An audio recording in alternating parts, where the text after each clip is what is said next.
Kita beralih ke informasi mancanegara pemirsa di mana militer Israel melancarkan serangkaian serangan udara di Nabateh, Lebanon Selatan sejak Kamis malam waktu setempat, di mana serangan tersebut menargetkan wilayah antara kota Yahmar, Al-Shukaf, dan Deir Serian, serta pinggiran Zautara Al-Sorkia.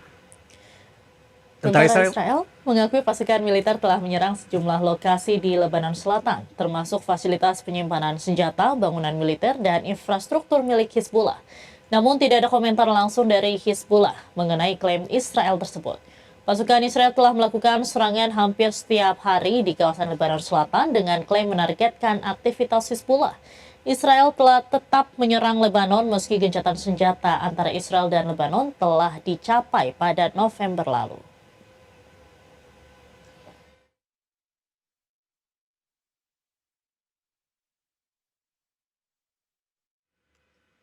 Ya, pemirsa, kelompok Hamas asal Palestina menyatakan belum mengambil sikap resmi terkait proposal gencatan senjata di jalur Gaza. Dalam sebuah pernyataan resmi yang disampaikan pada Jumat pagi waktu setempat, Hamas mengatakan akan menyampaikan keputusan akhir terkait gencatan senjata jika konsultasi antara pemimpin kelompok selesai dilakukan. Kelompok Hamas melakukan konsultasi dengan para pemimpin pasukan dan faksi-faksi Palestina mengenai tawaran yang diterima dari para mediator. Konsultasi tersebut sejalan dengan keinginan Hamas untuk mengakhiri agresi Israel terhadap warga Gaza dan memastikan masuknya bantuan secara bebas. Hamas dan Israel telah mengadakan sejumlah putaran perundingan tidak langsung dalam beberapa bulan terakhir. Namun belum ada kesepakatan gencatan senjata akhir maksud kami yang tercapai. Dalam perundingan sebelumnya, Hamas menuntut diakhirinya perang secara menyeluruh, sementara Israel bersikeras pada gencatan senjata sementara.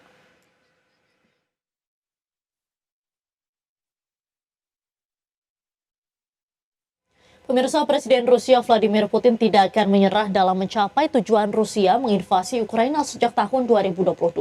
Namun Putin menyatakan siap untuk mencari solusi terbaik atas konflik Rusia dan Ukraina.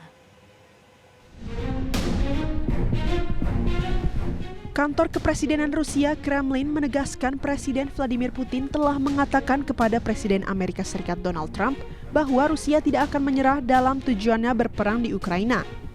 Hal tersebut disampaikan penasehat Kremlin, Yuri Ushakov, kepada wartawan usai pembicaraan antara Putin dan Trump melalui telepon pada Kamis kemarin. Meski demikian, Ushakov menyebut Putin siap untuk mencari solusi terbaik atas konflik Rusia dan Ukraina yang telah berlangsung sejak tahun 2022. Kremlin menyebut bahwa tujuan invasi Rusia ke Ukraina adalah untuk mencegah Ukraina bergabung dengan NATO dan menjadi basis serangan negara-negara barat terhadap Rusia. Klaim ini pun dibantah oleh Ukraina dan negara-negara barat. Meski demikian, Amerika Serikat pun membenarkan sebagian alasan serangan Rusia tersebut. Presiden Amerika Serikat Donald Trump pun telah 6 kali melakukan pembicaraan dengan Vladimir Putin terkait pengakhiran perang. Kontak terakhir antara dua pemimpin negara ini terjadi sehari setelah Amerika Serikat mengumumkan penghentian sementara pengiriman beberapa sistem persenjataan ke Ukraina, termasuk rudal pertahanan udara dan artileri presisi yang dijanjikan di bawah pemerintahan Joe Biden.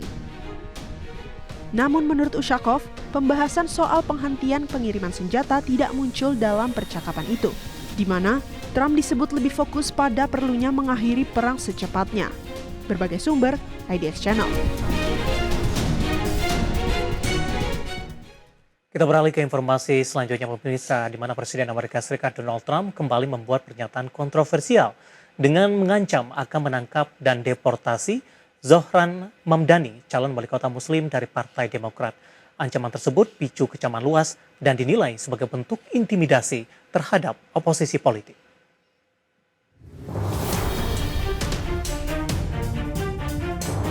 Donald Trump kembali membuat pernyataan kontroversial dengan mengancam akan menangkap dan deportasi Zohran Mamdani, calon wakil kota Muslim dari Partai Demokrat. Dalam diskusi kebijakan imigrasi di Florida, Trump menyebut Zohran Mamdani orang gila karena menolak operasi imigrasi ICE. Ia lalu menyatakan bahwa Mamdani seharusnya ditangkap dan dideportasi meski tak menyebut pelanggaran hukum apapun. Retorika itu memicu kritik tajam karena dinilai antidemokratis dan diskriminatif terhadap warga keturunan imigran.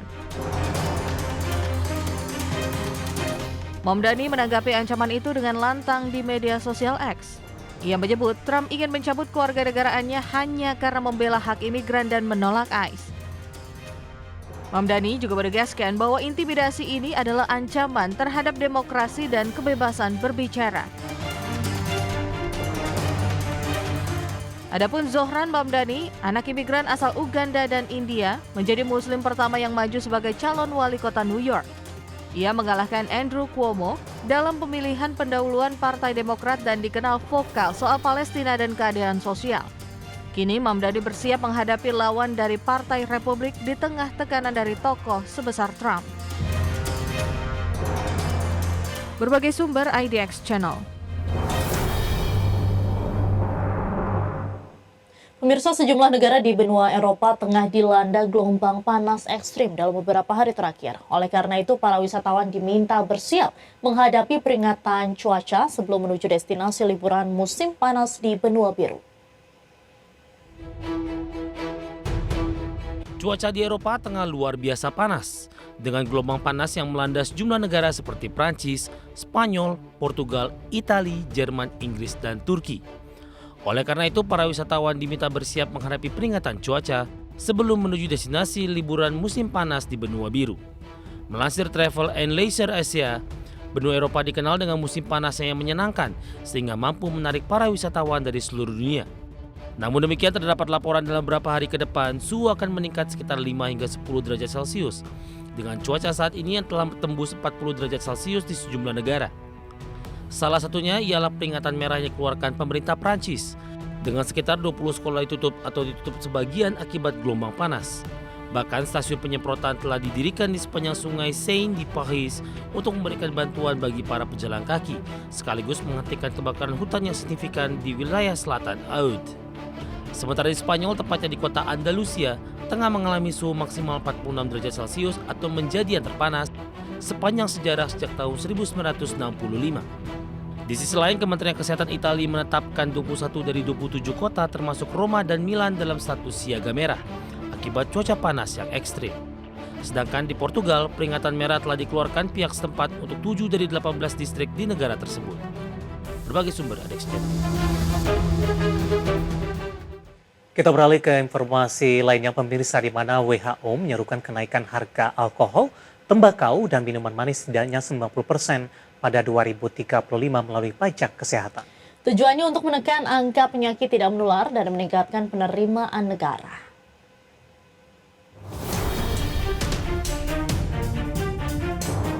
Organisasi Kesehatan Dunia atau WHO meminta negara-negara menaikkan harga real produk tembakau, alkohol, dan minuman manis lewat kebijakan pajak kesehatan. Kenaikan minimal 50% dinilai penting untuk membendung epidemi penyakit tidak menular dan memperkuat anggaran publik. WHO menyebut kebijakan ini dapat menyelamatkan hingga 50 juta jiwa dari kematian dini dalam 50 tahun mendatang. WHO mencatat konsumsi rokok dan alkohol sebagai penyebab utama penyakit jantung, kanker hingga diabetes. Penyakit tidak menular kini menyumbang lebih dari 75% kematian global setiap tahun. Kenaikan harga dinilai efektif mendorong masyarakat untuk mengurangi konsumsi produk-produk tersebut. Adapun data WHO menunjukkan antara 2012 hingga 2022 sebanyak 140 negara telah menaikkan pajak tembakau. Kenaikan itu membuat harga rokok meningkat lebih dari 50% secara real dalam satu dekade. WHO menilai tren tersebut membuka peluang bagi reformasi fiskal di sektor kesehatan secara global. Berbagai sumber IDX Channel.